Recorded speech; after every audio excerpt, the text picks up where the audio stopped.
আলাইকুম। Shimul memorial north south school and কলেজের KG শ্রেণীর ইংরেজি ক্লাসে কেজি সোনামণিদের অনেক অনেক শুভেচ্ছা ও স্বাগতম। কেমন আছেন বাবুরা? আশা করি সবাই ভালো আছে এবং সুস্থ আছেন, সব নিয়ম কানুন ঠিক মতো মেনে চলছেন। অবশ্যই অবশ্যই পুষ্টিকর খাবার কিন্তু খাবেন, আর একটু একটু রোদে যাবেন যেন ভিটামিন ডি আমাদের শরীরে লাগে। আর বাসায় বসে যে খেলাগুলো খেলা যায় সে খেলাগুলো করবেন, আব্বু আম্মুকে সময় দিবেন, আব্বু আম্মুর কথা শুনবেন, আর মিসদের সাথে একটু পড়ালেখা করতে হবে। ওকে, তাহলে বাবুরা প্রতিদিনের মতো ক্লাস শুরু করার আগে আমরা একটা রাইম দিয়ে শুরু করি। আজকে আমরা রাইম করব লিটল বয় সানি। রাইমটা আমরা আগে করেছি তাই না? আর একবার করি। Little boy Sunny and little girl bunny exchange their dresses and look so funny. মজার না একটা? বাবুরা চলেন তাহলে আজকের যে শীটটা 21 তারিখের যে শীটটা আছে আপনার কাছে, সেই শীটটা নিয়ে অবশ্যই পেন্সিল ইরেজার নিয়ে একদম সুন্দর করে টেবিল চেয়ারে বসে পড়বেন। ওকে, যেভাবে করে আমরা ক্লাস করি ক্লাসে ঠিক সেভাবে করে আমরা আজকে ক্লাস করব এবং লিখব। চলেন এবার পড়ে চলে যাই। Let's see the pictures and build a word individually with A, B, C and D. বাবুরা আমরা কিন্তু বার্ষিকে চলে আসছি, এখন বার্ষিকের পড়া করছি, অর্থাৎ আমরা বছরের শুরুতেই কিন্তু যেভাবে শুরু করেছিলাম ঠিক সেভাবে এ বি সি ডি দিয়ে দেখেন আবার কিন্তু আমরা সেগুলো রিভিশনে চলে আসছি তাই না? এগুলো কিন্তু আমরা অনেক আগে করেছি, আবার করছি, তার মানে আমাদের একদম খুব সুন্দর করে ঠোঁটস্থ হয়ে গেছে। এই জিনিসগুলো আপনারা পারবেন যদিও জানি, তারপরে আমরা এখন আবার ছবি চিনে চিনে নতুন করে আবার ওয়ার্ড গুলো লিখবো। এরপর এখানে কি দেখেন তো, এটা কিসের ছবি? এটা তো বাহুর ছবি তাই না? হাতের এই বাহু, এটাকে কি বলে? এটাকে বলে হচ্ছে আর্ম। অর্থ বাহু। বাহু কোথায় আমাদের হাতের? এটাকে কি বলে? আর্ম বলে তাই না? আর্ম অর্থ বাহু। তাহলে A for arm, A R M arm. Arm অর্থ বাহু। A for arm, A R M arm. আসলে লিখে ফেলি। A R M arm. A for arm, A for arm. B for, এটা কি? এটা একটা শিশু, একটা বাবুর ছবি তাই না?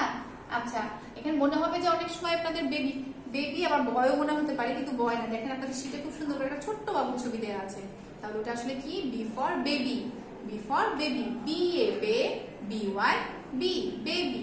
B A B Y baby. B for baby. Baby অর্থ শিশু। B A B Y baby, baby অর্থ শিশু। আপনারা কি? আপনারাও তো বেবি তাই না? তাহলে এ ফর আম, বি ফর বেবি। এরপরে কি আছে? সি। সি ফর, এটা কিসের ছবি? এটা একটা টুপির ছবি, অর্থাৎ টুপির ইংরেজি কি? Cap. C for cap, C A P cap. C for cap, C A P cap. C A P cap, cap অর্থ টুপি। সি ফর ক্যাপ, ক্যাপ অর্থ টুপি। ডি ফর, এটা কিসের ছবি? এটা একটা দরজার ছবি, আর দরজার ইংরেজি আমরা জানি তো, দরজার ইংরেজি ডোর। তাহলে D for door, D double O R door. D double O R door. D for door, D double O R door. D for door, D for door, D double O R door. এরপর write the Bengali meaning of the following words. আমরা এখন কি করব? এই যে word গুলো আছে সেটার বাংলা অর্থ লিখবো। প্রথমে কি লেখা আছে? এ আর এম আর্ম। আর্ম অর্থ বাহু, আর্ম অর্থ বাহু। বয় আকার, হয় রস্যুকার, বাহু। বয় আকার, হয় রস্যুকার, বাহু। আর্ম অর্থ বাহু। আসেন তাহলে বাহু লিখে ফেলি। বয় আকার,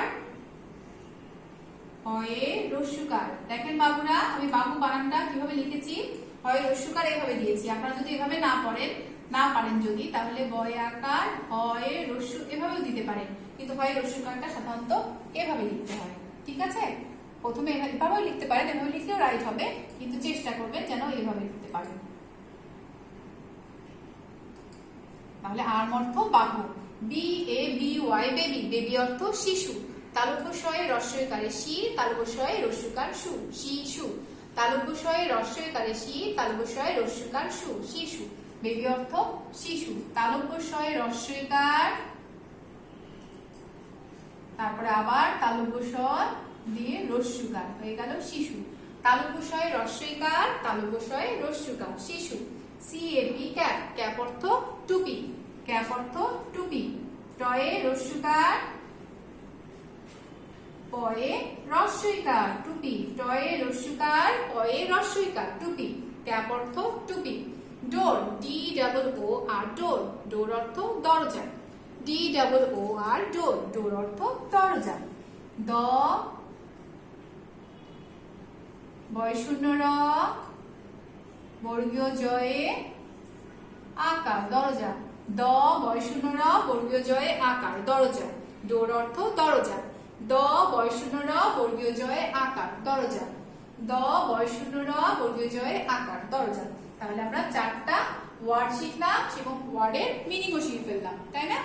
এরপরে চলে আসে 3 নম্বরে, fill in the gaps with this or that, this অথবা that দিয়ে আমরা কি করব, গ্যাপগুলো পূরণ করব। তার আগে আমরা জেনে নেই যে this অর্থ কি আর that অর্থ কি। this অর্থ এই আর that অর্থ ওই, অর্থাৎ যখন আমরা খুব কাছে কোনো জিনিস থাকে তখন সেটাকে দেখিয়ে বলি যে এইটা কি, তাই না? এইটা কি সেটা বলি। আর দূরে যখন থাকে তখন সেটাকে কি বলি, ওইটা কি, মানে দূর থেকে। এই কাছে যেটা জিনিস সেটাকে বলবো আমরা দিস অর্থাৎ এই, এবং দূরের জিনিসটা যখন দেখাবো সেটাকে বলবো ওই অর্থাৎ দ্যাট। দিস অর্থ এই, দ্যাট অর্থ ওই। তাহলে দেখেন আমরা ছবি দেখেই কিন্তু এখানে লিখতে পারবো যে কোনটা কোথায় কি বসবে, কোথায় দিস বসবে আর কোথায় দ্যাট বসবে। ড্যাশ ইজ এ হেন মানে হচ্ছে এখানে বোঝাচ্ছে যে এইটি অথবা ওইটি কি হবে, হয় একটি মুরগি। তাহলে মুরগিটা কোথায় আছে দেখুন তো বাবুরা, ছবির মধ্যে মুরগিটা কাছেই আছে, তাই না? তাহলে কাছে যেহেতু আসে তাহলে এখানে কি বসবে, অবশ্যই দিস বসবে, মানে দিস অর্থাৎ একদম কাছাকাছি যেটা আছে সেটাকে আমরা দিস বলছি। তাহলে দিস ইজ এ হেন, এখানে আমরা দিস বসাবো, T H I S, this বানান কিন্তু এখানে লেখা আছে। এরপরে দেখেন ড্যাশ ইজ এ জিপ, তাহলে এইটি জিপ নাকি ওইটি জিপ, দেখেন তো মুরগির থেকে জিপটা একটু দূরে আছে না? হ্যাঁ, জিপটা তো দূরে আছে, তাহলে এখানে অবশ্যই দ্যাট বসবে, যেহেতু এটা দূরে আছে অর্থাৎ দ্যাট মানে ওইটি, ওইটি একটি জিপ গাড়ি। তাহলে ওইটি ইংরেজি কি, that, T H A T, that, T H A T, that, ওইটি একটি জিপ গাড়ি। এরপরে দেখেন কি পুতুল বলেছে, তাই না? পুতুলটা তো একদম কাছেই আছে, তাহলে এখানে কি বসবে, কাছে হলে এটি একটি পুতুল, তাহলে কি হবে this, this is a doll, this is a doll, this, this অর্থ এই, T H I S, this, এটি একটি পুতুল। এবার দেখেন ড্যাশ ইজ এ পেন, তাহলে ওইটি একটি কলম, ওইটি কেন হবে, কারণ দেখেন পুতুলের থেকেও কিন্তু দূরে আছে কলমটি, কাছাকাছি নেই, তাহলে অবশ্যই এখানে কি হবে, দ্যাট হবে, দ্যাট ইজ এ পেন। এরকম করে লেখার সময় কিন্তু বাবুরা অবশ্যই আপনারা ছবিটা দেখে নিয়ে তারপর এখানে পূরণ করবেন, কারণ ছবি দেখেই বুঝতে পারবেন যে কোথায় দিস বসবে আর কোথায় দ্যাট বসবে। তাহলে এখানে আমরা লিখবো that, T H A T, that, that is a pen. ছবি দেখে লিখলে তাহলে আপনাদের একটুও কষ্ট হবে না, খুব সহজে বুঝতে পারবেন। কাছে থাকলে হবে দিস এবং দূরে থাকলে হবে দ্যাট। এবার number 4, fill in the gaps with suitable letter, এখানে কি করতে হবে, ওয়ার্ডগুলোর মাঝে একটি করে লেটার মিসিং আছে, আমরা সেই লেটারগুলো লিখে কি করব, ওয়ার্ডগুলোকে কমপ্লিট করব। তাহলে দেখেন প্রথমে কি আছে আমরা দেখি, y ড্যাশ এল কে, বলেন তো এটা কি বাবুরা, মনে হচ্ছে? এখানে একটা ও বসালেই কিন্তু হয়ে যাবে, তাই না? কি হবে, ইয়োগ হবে, ইয়োগ অর্থ আমরা পড়েছি, ইয়োগ অর্থ ডিমের কুসুম, তাহলে এখন আমরা একটা ও বসিয়ে দিই, তাহলে কিন্তু একটা কমপ্লিট কি হলো, একটা ওয়ার্ড হয়ে গেল, ইয়োগ অর্থ ডিমের কুসুম। এরপরে আসে W I N, win, D আছে তারপর ড্যাশ ডাব্লিউ, কি হবে এটা, হ্যাঁ এটা হবে উইন্ডো, আর উইন্ডোর স্পেলিং কি, W I N win, D O W, window. তাহলে কোন লেটারটা মিসিং আছে, ও, এখানে ও নেই, তাহলে আমরা এখানে ও লিখে ফেলি, W I N win, D O W, window.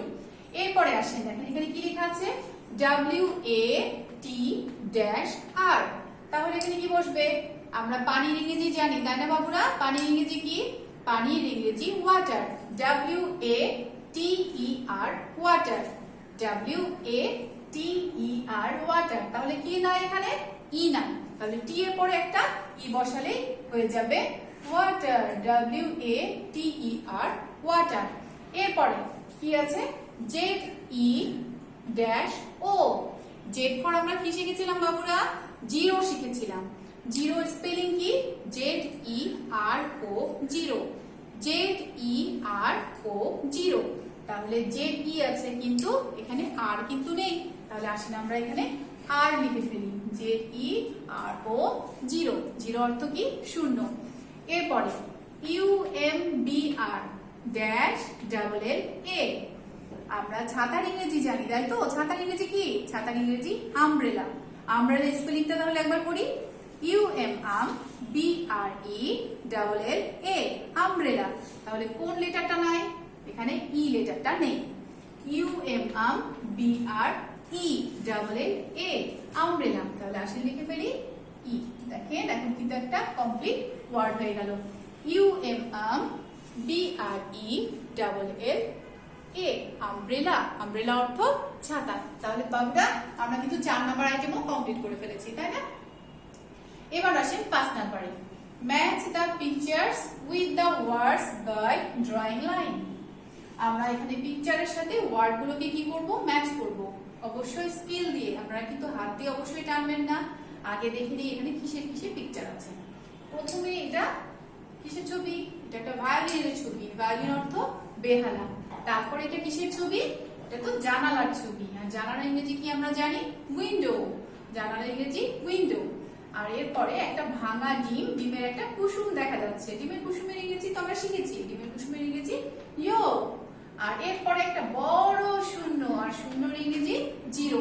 তাহলে আসেন এখন দেখে নিই যে ছবিগুলো আমরা দেখলাম সেই ওয়ার্ডগুলো এখানে আছে কিনা। প্রথমে কি লেখা আছে? ZERO, zero. আমরা তো জিরোর ছবি পেয়েছি। তারপরে পেয়েছি আমরা কি? VIO, vio, LIN, lin, violin. তাহলে ভায়োলিনের ছবিও কিন্তু আমরা দেখলাম। এরপরে WINDO, উইন্ডো। উইন্ডোর ছবিও আমরা এখানে পেয়ে গেছি। এরপরে YOLK, ইয়ক। ইয়ক অর্থ ডিমের কুসুম, সেই ছবিটাও আমরা পেয়ে গেছি। তাহলে দেখেন ছবিও পেলাম, আমরা কিন্তু ওয়ার্ডগুলো পেলাম। এখন আমরা কি করব? এখন শুধু আমরা একটা স্কেল নিয়ে ম্যাচ করব। তাহলে ভায়োলিনের সাথে আমরা এখন ভায়োলিন ম্যাচ করব। স্কেল নিয়ে অবশ্যই কিন্তু সুন্দর করে স্কেল দিয়ে দাগ টান দিবেন, অবশ্যই হাত দিয়ে কিন্তু দিবেন না। ভায়োলিনের সাথে ভায়োলিন ম্যাচ করলাম। এরপর উইন্ডোর সাথে উইন্ডো। এরপরে ইয়োকের সাথে ইয়োক, ডিমের কুসুমের সাথে এই তো ম্যাচ করে ফেললাম। আর একটা বাকি থাকলো কি? জিরো। জিরো কোথায় আছে? এই যে একদম প্রথমে আছে। তাহলে স্কেল দিয়ে আপনারা খুব সুন্দর করে কমপ্লিট করে ফেলেন ম্যাচিংটা। দেখেন আমরা কিন্তু শীটটা খুব সুন্দর করে কমপ্লিট করে ফেলেছি, তাই না বাবুরা? আপনারা নিশ্চয়ই আমার সাথে সাথে খুব সুন্দর করে শীটটা কমপ্লিট করেছেন। আসেন এবার আমরা ওরালটা দেখি, আমাদের ওরালে কি আছে। ওরালে কি আছে? লেটার A, B দ্বারা গঠিত ওয়ার্ড। A আর B দ্বারা আমরা কোন দুটো ওয়ার্ড আজকে শিখলাম? Arm, baby. A for arm, B for baby. Arm অর্থ বাহু, বেবি অর্থ শিশু। A for arm, B for baby. এরপর দিস অবলিক দিয়ে দ্যাট এর বাংলা। দিস অর্থ এই আর দ্যাট অর্থ ওই। দিস অর্থ এই, দ্যাট অর্থ ওই। বাবুরা এটা কিন্তু পড়ার সময় বা লেখার সময় কিন্তু আপনারা অবশ্যই ভুল করবেন না। কাছে হলে অবশ্যই সেটা হবে কি? দিস অর্থাৎ এই, এবং দূরে হলে হবে দ্যাট অর্থাৎ ওই। টুপি আর দরজার ইংরেজি কি? টুপির ইংরেজি ক্যাপ। টুপির ইংরেজি ক্যাপ, CAP, ক্যাপ। দরজার ইংরেজি ডোর, DOOR, ডোর। দরজার ইংরেজি ডোর, DOOR, ডোর। এরপরে ওয়াই। ওয়াই এর বাংলা অর্থ, ওয়াই এর বাংলা অর্থ কেন। হোয়াট এর বাংলা অর্থ কি? ওয়াই এর বাংলা অর্থ কেন। ওয়াই, ওয়াই এর বাংলা অর্থ কেন। ওয়াই এর বাংলা অর্থ কেন। হেন, পেন এর বাংলা অর্থ কি? হেন অর্থ মুরগি, আর পেন অর্থ কলম। হেন অর্থ মুরগি, পেন অর্থ কলম। হেন অর্থ মুরগি, পেন অর্থ কলম। আসেন এবার লিটল বয় সানি রাইমটা পড়ে আজকে আমরা আমাদের ক্লাসটা শেষ করব। ওকে, আরেকবার করি সবাই। Everybody stand up. Little boy Sunny and little girl Bunny exchange their dresses and look so funny. কবিতার ছড়াটা কিন্তু আসলে অনেক মজা, তাই না বাবুরা? সবাই পড়েছেন আশা করি। তাহলে আজকে এই পর্যন্তই। সবাই খুব ভালো থাকবেন, সুস্থ থাকবেন। আগামীতে আবারও দেখা হবে। আল্লাহ হাফেজ।